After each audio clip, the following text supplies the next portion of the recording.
Pengertian manajemen berdasarkan George Frederick adalah sebuah proses yang terdiri dari perencanaan, perorganisasian, penggerakan, dan pengawasan untuk mencapai tujuan yang telah diciptakan sebelumnya.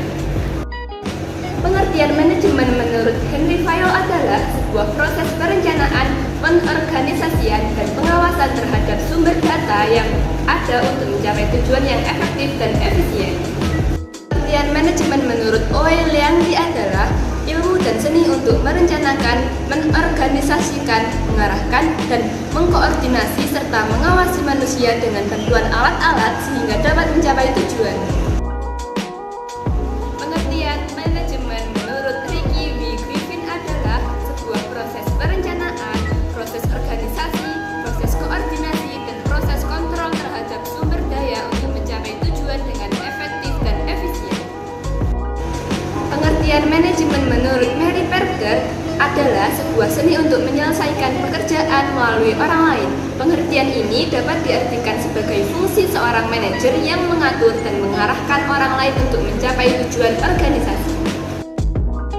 Pengertian manajemen menurut Frederick Winslow Taylor, manajemen adalah seni mengetahui apa yang harus dilakukan dan melihat bahwa itu dilakukan dengan cara sebaik mungkin.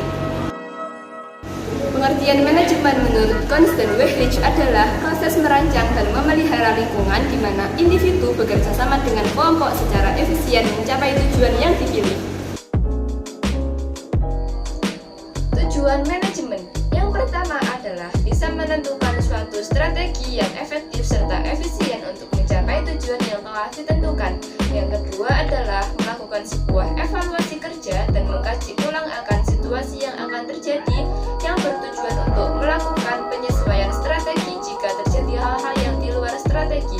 Yang ketiga adalah mengatur dan menjaga kesehatan emosi secara personal, keuangan, dan semua sektor pada suatu perusahaan supaya perusahaan tersebut bisa mencapai profit yang maksimal. Yang keempat adalah mengevaluasi dan meninjau kembali sesuatu kekuatan, kelemahan, peluang maupun ancaman yang ada dan sebagainya.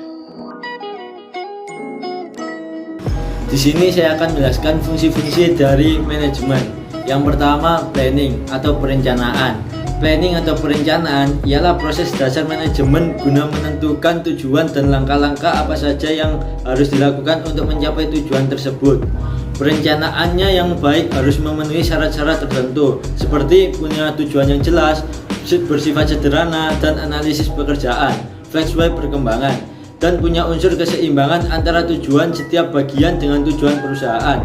Adapun manfaat dari kegiatan planning adalah yang pertama, tugas menjadi tepat sasaran, meminimalisir peluang kesalahan sebagai pedoman kegiatan kesatuan visi dan misi yang sama. Yang kedua, organizing atau perorganisasian.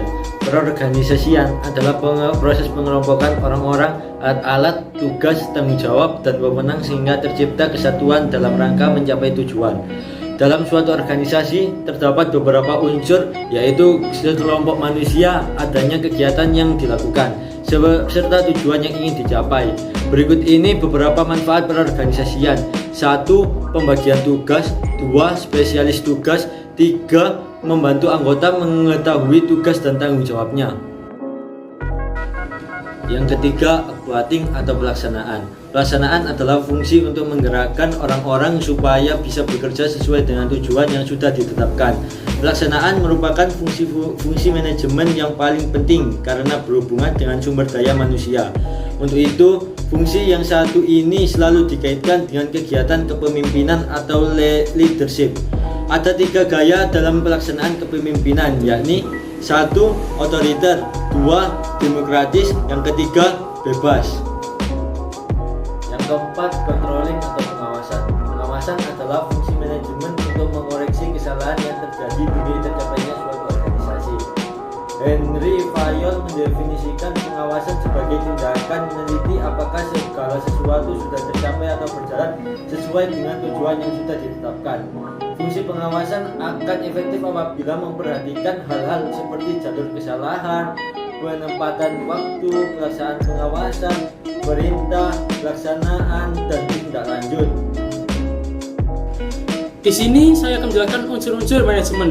Agar fungsi manajemen bisa terlaksana dengan baik, dibutuhkan sumber-sumber atau sarana manajemen yang terdiri dari yang pertama, manusia, dan yang kedua, uang atau biaya, nomor 3, bahan-bahan, 4, tata kerja, 5, pasar, dan yang keenam, mesin-mesin dan peralatan. Faktor yang paling utama dalam manajemen adalah manusia sendiri. Nah, dari yang pertama yaitu manusia. Manusia membuat tujuan dan melakukan proses pencapaian tujuan tersebut. Dengan kata lain, proses kerja tidak akan terjadi bila terdapat unsur manusia di dalamnya. Kedua, ada uang atau money. Selain manusia, uang juga merupakan unsur manajemen yang sangat berpengaruh karena hasil kegiatan dapat diukur dari jumlah yang beredar di suatu perusahaan. Adanya uang bisa menjadi alat dalam proses pencapaian tujuan dengan penggunaannya yang diperhitungkan secara rasional. Yang ketiga, bahan atau material. Ketersediaan bahan baku atau material sangat vital dalam proses produksi. Tanpa material, perusahaan tidak bisa mengolah sesuatu untuk dijual. Dibutuhkan tenaga ahli untuk mengolah bahan baku menjadi barang jadi atau setengah jadi.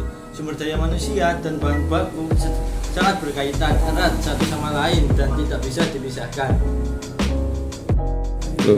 Yang keempat, mesin atau masinis.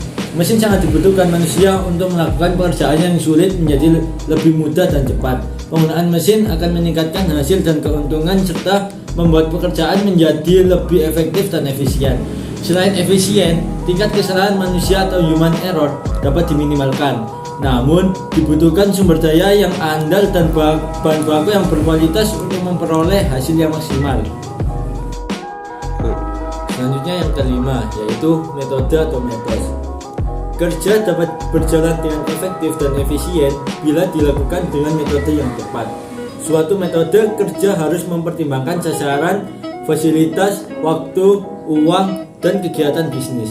Selain itu, metode yang tepat dan baik juga harus dipahami oleh manusia yang menjalankannya.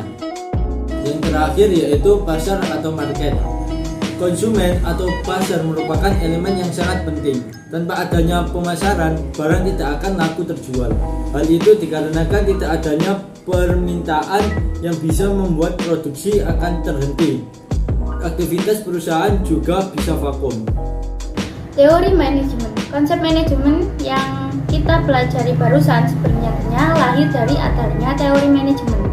Teori manajemen sendiri memiliki 6 aliran, yaitu aliran klasik, perilaku, manajemen ilmiah, analisis sistem, manajemen berdasarkan hasil, dan manajemen mutu. Yang pertama, aliran klasik menitik beratkan pada fungsi-fungsi manajemen. Yang kedua, aliran perilaku menitik beratkan pada hubungan manusia. Maksudnya, bagaimana para pegawai pekerjaannya bisa efektif. Yang ketiga, aliran manajemen ilmiah menitik beratkan pada ilmu matematika dan statistik atau data dalam menentukan perencanaan. Yang keempat, aliran analisis sistem menitik beratkan pada sistemnya, dianalisis secara menyeluruh seperti menghitungkan faktor gaji, kesejahteraan, jam kerja, dan lain-lain. Yang kelima, aliran manajemen berdasarkan hasil, menitik beratkan pada yang penting hasilnya. Rencananya tidak terlalu diperhitungkan.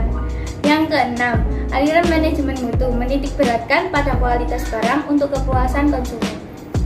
Tidak hanya teori manajemen, bidang manajemen juga dibagi menjadi 5, yaitu bidang manajemen produksi, pemasaran, keuangan, personalia, dan bidang manajemen administrasi. Jangan sampai kebalik ya guys sama teori manajemen. Yang pertama, bidang manajemen produksi, di mana produksi itu sendiri adalah mengubah input menjadi output. Semua sumber dikumpulkan dan diproses menjadi suatu hasil produksi atau output. Bidang manajemen pemasaran mengenai gimana caranya barang atau produk dari produsen bisa nyampe ke konsumen. Yang kedua adalah bidang manajemen keuangan, mengenai gimana caranya dapat pemasukan dan gimana caranya menggunakan atau mengolahnya. Bidang manajemen personalia, bidang ini menitik beratkan pada pegawainya, gimana caranya merekrut orang dan caranya tetap bekerja di tempat tersebut, dan meningkatkan kinerja pekerja, maksudnya dalam pemilihan pekerja. Dan Dan yang ketiga adalah bidang manajemen administrasi. Bidang ini menitik beratkan pada data dan alat, yaitu mengatur data dan alat yang ada seperti data karyawan, data klien, data alat, dan lain-lain.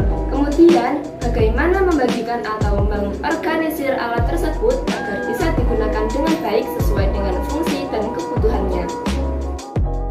Yang ada prinsip manajemen. Tahap selanjutnya dari materi manajemen kelas 2 ini adalah lo mengenal mengenai prinsip manajemen.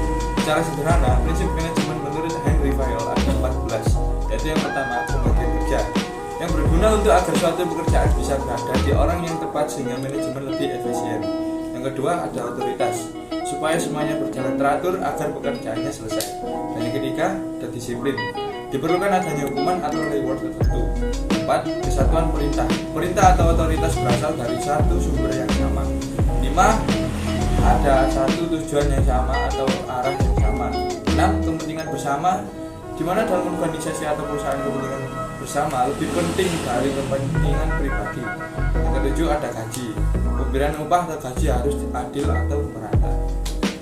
Selanjutnya yang ke-8, pemusatan arah dan perintah harus berasal dari pusat. Yang ke-9, ada jenjang jabatan, adanya struktur jabatan yang jelas untuk memperjelas tugas dan tanggung jawab masing-masing. Yang ke-10, tata tertib semuanya di posisi yang benar.